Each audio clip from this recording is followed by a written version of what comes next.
Good morning students. Last video में हमने जैव प्रौद्योगिकी तकनीक के बारे में पढ़ा था। इसमें हमने cDNA लाइब्रेरी और जीनोमिक लाइब्रेरी के बारे में अध्ययन कर लिया था। अब देखिए, हमने कहा था कि जो भी हमारे पास वांछित जीन है, इस वांछित जीन को हम परपोषी कोशिका में प्रवेश कराएंगे और परपोषी कोशिका जैसे ही जनन करेगी तो इसकी संख्या में क्या हो जाएगी? वृद्धि हो जाएगी। अभी हमारे पास वांछित जीन प्राप्त हुआ या नहीं हुआ, इसका विश्लेषण किस तरीके से करेंगे कि वांछित जीन की प्राप्ति जो हुई है आपको, इसकी जांच।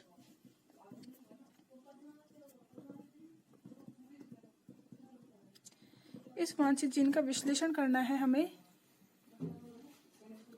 कि ये वांछित जीन प्राप्त हुआ या नहीं हुआ। इसकी जांच करने के लिए कुछ तकनीकें काम में ली जाती है, जिनके बारे में हम आज अध्ययन करेंगे। तो इसमें जो हमारे पास पहली तकनीक है वह तकनीक है जेल इलेक्ट्रोफोरेसिस।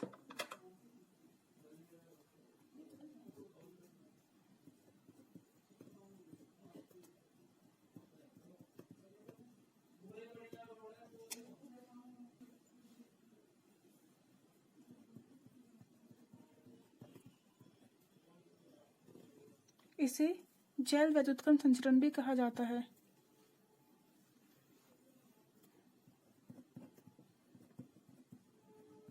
जैव वैद्युतकण संचलन।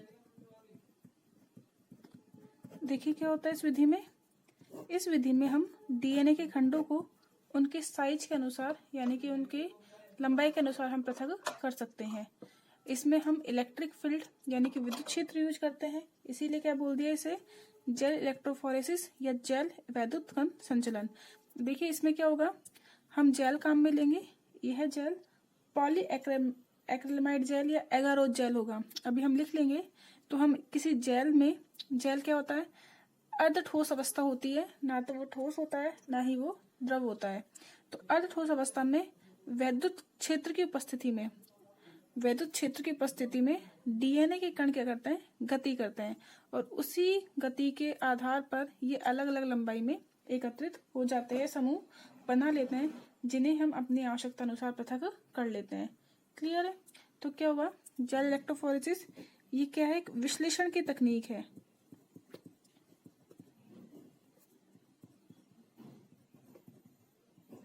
जेल इलेक्ट्रोफोरेसिस एक विश्लेषण की तकनीक है। कैसे काम करेगी ये? क्या काम करेगी ये डीएनए के खंडों को अलग करने के काम में आती है। डीएनए के खंड को उनके साइज के अनुसार या लंबाई के अनुसार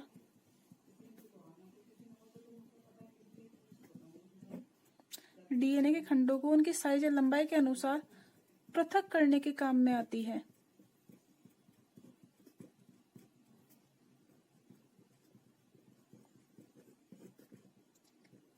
जैसे कि हमने कहा कि प्लाज्मिड है, वो 10 किलो बेस पेयर के जो डीएनए खंड है उन्हें स्थानांतरित करता है। या हमने बात की बैक्टीरियोफेज 24 किलो बेस पेयर के खंड को पृथक करने के काम में आता है। तो हम डीएनए के खंडों को किस प्रकार पृथक करेंगे? तो डीएनए खंडों को उनकी लंबाई के अनुसार पृथक करने में क्या काम आता है?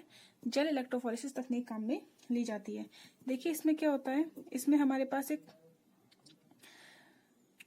छोटा सांचा टाइप संरचना होती है, जिसमें हम वैद्युत क्षेत्र की उपस्थिति होती है। क्या होती है इसमें? वैद्युत क्षेत्र की उपस्थिति। और इस वैद्युत क्षेत्र की उपस्थिति में डीएनए अपने विपरीत ध्रुव की तरफ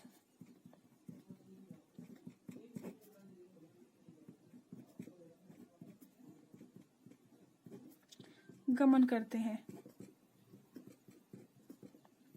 देखिए यहाँ पे आपके पास एक बॉक्स होता है, ये जेल इलेक्ट्रोफोरेसिस का बॉक्स है। इस बॉक्स के अंदर क्या करते हैं, हम जेल लगा लेंगे। यहाँ पे इसके आपने क्या करा? जेल जमा दिया। यह जेल किसका होता है? हम दो प्रकार का जेल काम में ले सकते हैं। या तो आप जेल के रूप में एगारोज जेल काम में ले सकते हैं,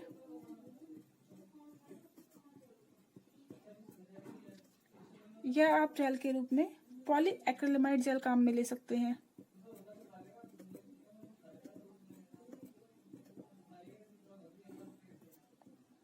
हमने बात की थी रेड एल्गी में, जब हमने रेड एल्गी पढ़ा था हमने कहा था इनसे एगारोथ जेल प्राप्त होता है जो कि आपके जेल इलेक्ट्रोफोरेसिस में काम में आता है।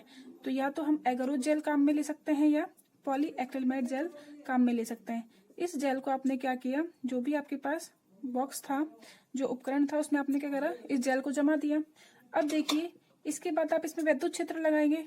तो जैसे आप वैद्युत क्षेत्र लगाते हैं, एक तरफ तो इसमें एनोड होता है और एक तरफ क्या होता है, कैथोड होता है। क्लियर हुआ। यहाँ पे हमने क्या किया है, इसके पास दो आपके पास इलेक्ट्रोड होते हैं, एक तो होता है एनोड और एक कौन सा होता है, कैथोड। जो एनोड है ये धन इलेक्ट्रॉन होता है जो कि जनरली लाल रंग का होता है, लाल रंग से शो करते हैं। और जो कैथोड है वो ऋण इलेक्ट्रोड होता है, जिसे हम किस रंग से दिखाते हैं, काले रंग से, ब्लैक कलर का ये इलेक्ट्रोड होता है। अब देखिए जो डीएनए है, इस डीएनए के ऊपर कौन सा आवेश होगा, डीएनए आपका ऋणात्मक आवेशित होता है।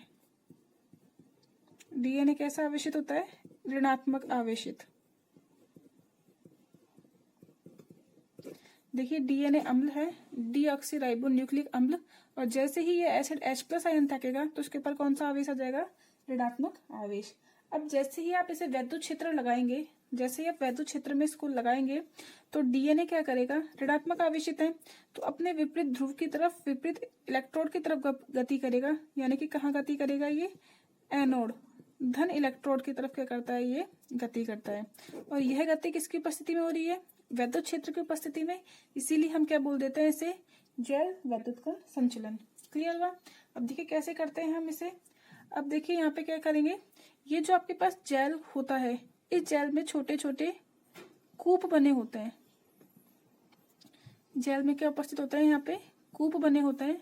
ये कूप कॉम्ब की सहायता से बनते हैं। जब हम इलेक्ट्रोफोरेसिस की क्रिया करते हैं तो यहाँ पे कूप बने होंगे। इनमें हम क्या करते हैं, जो भी आपके पास डीएनए का मिश्रण होता है उसको भर दिया जाता है। जैसे ही इसमें डीएनए का मिश्रण भर दिया जाता है, इसमें एक चालन द्रव का यूज किया जाता है। जैसे ही आपने इसमें डीएनए, कूप के अंदर डीएनए डाल दी, डीएनए बहुत ही छोटी संरचना है, नग्न आंखों से हमें दिखाई नहीं देती है। इस डीएनए को, इसमें कूप में डीएनए डालने के बाद हम इसमें वैद्युत क्षेत्र स्टार्ट करते हैं। यानी कि इसको, जो इसका वायर है, इसे आप स्विच में लगाएंगे और स्विच को ऑन कर देंगे। तो कुछ समय के बाद आप देखेंगे कि आपको डीएनए के यहाँ पे, डीएनए क्या करेगा, ये जो जेल में छोटे छोटे छिद्र है उसकी सहायता से ये वैद्युत क्षेत्र की तरफ क्या करते हैं, गति करते हैं। अपनी लंबाई के अनुसार क्या करते हैं, ये गति करते हैं। जो छोटे होंगे साइज में वो ज्यादा दूर तक गति करेंगे और जो बड़े होंगे साइज में वो पीछे ही रह जाएंगे। तो ये अपने साइज के अनुसार ऐसे गति करते हैं।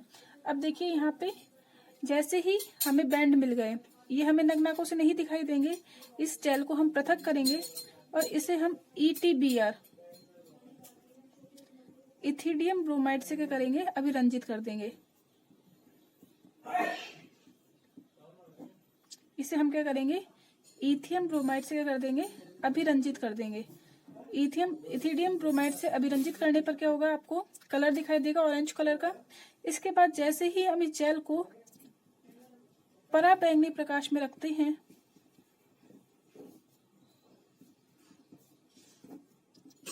जिसे हम बोलते हैं अल्ट्रावायलेट रेज, जैसे ही आप इसे पराबैंगनी प्रकाश में रखते हैं तो क्या होगा, आपको ये डीएनए के बैंड नग्न आंखों से दिखाई देने लग जाएंगे। आपको किसी माइक्रोस्कोप की नीड नहीं पड़ेगी। आपने इसे अल्ट्रावायलेट रेज में रखा, पराबैंगनी प्रकाश में रखा, तो आपको ऑरेंज रंग के ऐसे डीएनए के आपको बैंड दिखाई देंगे। अब यहाँ से आप इन डीएनए के बैंडों को पृथक कर सकते हैं। क्लियर हो गया। इस तरीके से हम जेल इलेक्ट्रोफोरेसिस द्वारा अलग अलग लंबाई के डीएनए के बैंडों को या अलग अलग लंबाई के डीएनए के खंडों को पृथक कर सकते हैं। तो मुझे उम्मीद है आपके जेल इलेक्ट्रोफोरेसिस समझ में आई होगी। एक बार दोबारा देखते हैं इसे। जेल इलेक्ट्रोफोरेसिस, जेल वैद्युत कण संचलन। क्या होगा इसमें, हम पॉलीएक्रिलेमाइड जेल या एगारोथ जेल की उपस्थिति में और साथ में किसकी उपस्थिति में, वैद्युत क्षेत्र की उपस्थिति में, इलेक्ट्रिसिटी के प्रेजेंस में जो डीएनए के मॉलिक्यूल्स हैं, डीएनए के अलावा इसमें आप प्रोटीन के कणों को भी सेपरेट कर सकते हैं जिनके ऊपर चार्ज है। जितने भी आवेशित कण हैं उन्हें आप गति कराएंगे और वो अपने साइज के अनुसार क्या हो जाएंगे, आपको पृथक हो जाएंगे। क्लियर हुआ? तो इस तरीके से यह एक विश्लेषण की तकनीक है। इसमें हम डीएनए के खंडों को उनकी साइज के अनुसार या उनकी लंबाई के अनुसार पृथक कर सकते हैं। देखिए लंबाई के अनुसार कैसे पृथक करेंगे, कुछ तो तेजी से गति करेंगे और कुछ डीएनए खंड धीमी गति से गति करेंगे।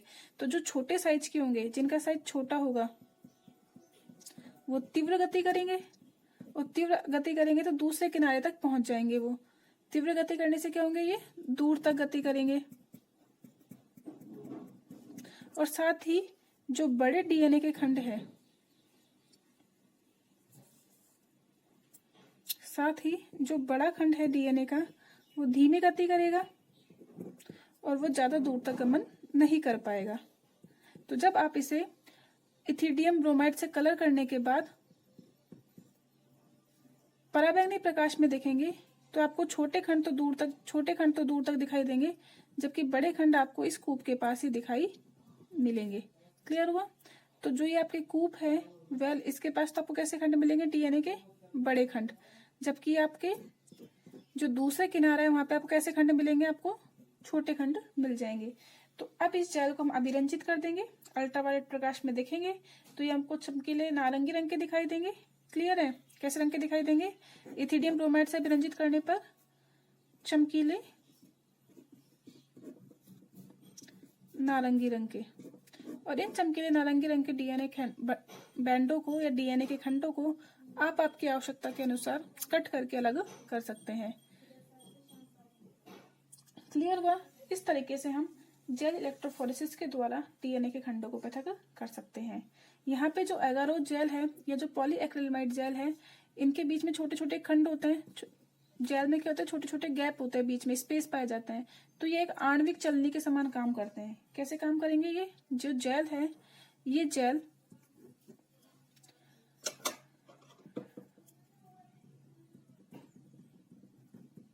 आणविक छलनी के समान काम करते हैं। मॉलिक्यूलर सीव्स जेल क्या काम करेंगे, ये आणविक चलने के समान काम करते हैं। क्लियर हुआ? अब हम यहाँ पे हमारी दूसरी तकनीक देखते हैं, जिसे हम बोलते हैं क्या, ब्लॉटिंग तकनीक।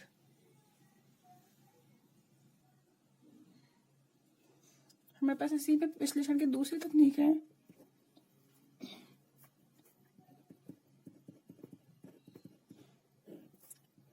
ब्लॉटिंग तकनीक। देखिए ये तकनीक क्या करेगी, यह तकनीक भी क्या करेगी, जैसे ही आपने डीएनए के खंडों को अगर उस जेल से प्राप्त कर लिया तो इन्हें हम क्या करेंगे, एक फिल्टर पेपर पे स्थानांतरित कर देंगे। तो यह आपका जेल इलेक्ट्रोफोरेसिस से अगला चरण है। इस चरण में देखिए हमने क्या किया, ये आपके पास जेल इलेक्ट्रोफोरेसिस था, ये जेल आपने पृथक किया। इस जेल में डीएनए की अलग अलग लंबाई के खंड थे, जिन्हें आपने इथिडियम ब्रोमाइड से अभिरंजित किया और उसके बाद क्या किया, इसे आपने अल्ट्रावायलेट प्रकाश में देखा। अब इसमें से ये जो आपके पास डीएनए खंड है, इसे आपको किसी दूसरे पेपर पर प्राप्त करना है। तो स्थानांतरित करने के लिए जो तकनीक है उसे क्या कहेंगे हम, ब्लॉटिंग तकनीक। क्या करेंगे इस तकनीक में, देखिए इस विधि में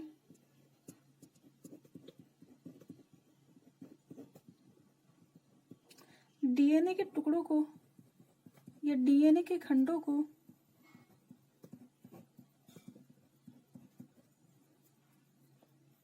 अगर वो जेल पर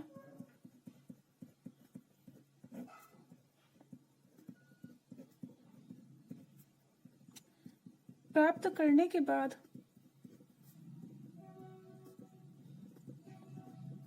नाइट्रोसेलुलोज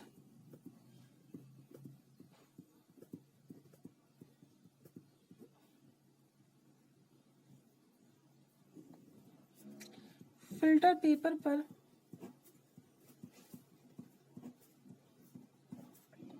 स्थानांतरित किया जाता है।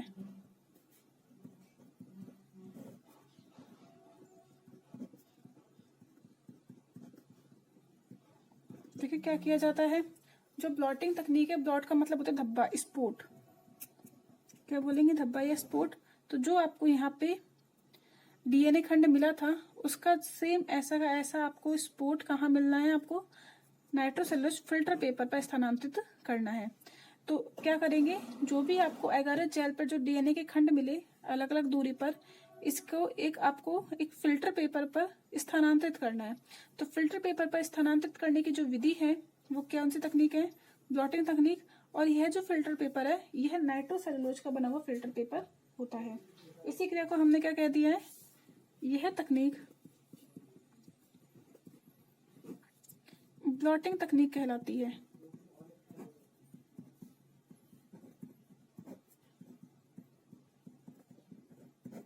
क्या कहलाएगी तकनीक? ब्लॉटिंग तकनीक।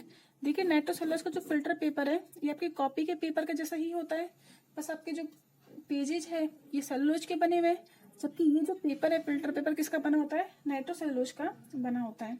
अब डीएनए खंडों को पहचानने के लिए यहाँ पे किसका उपयोग किया जाएगा? प्रोब का उपयोग किया जाता है वांछित डीएनए खंड को पहचानने में।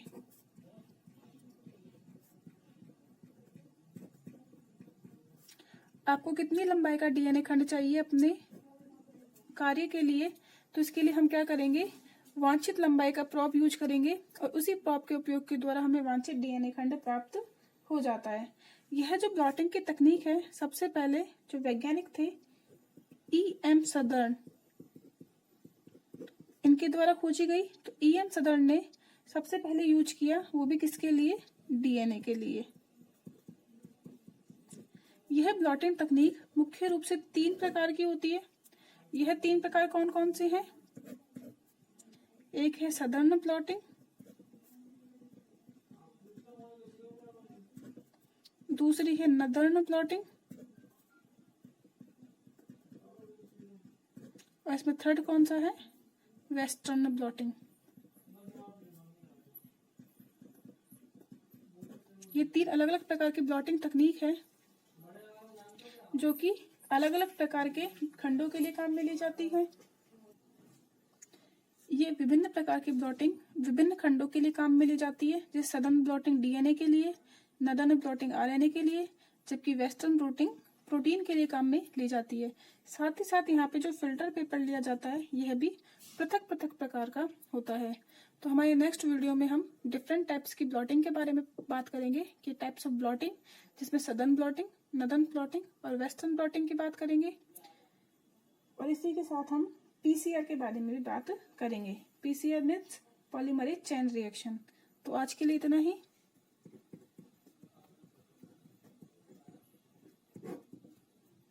Thank you.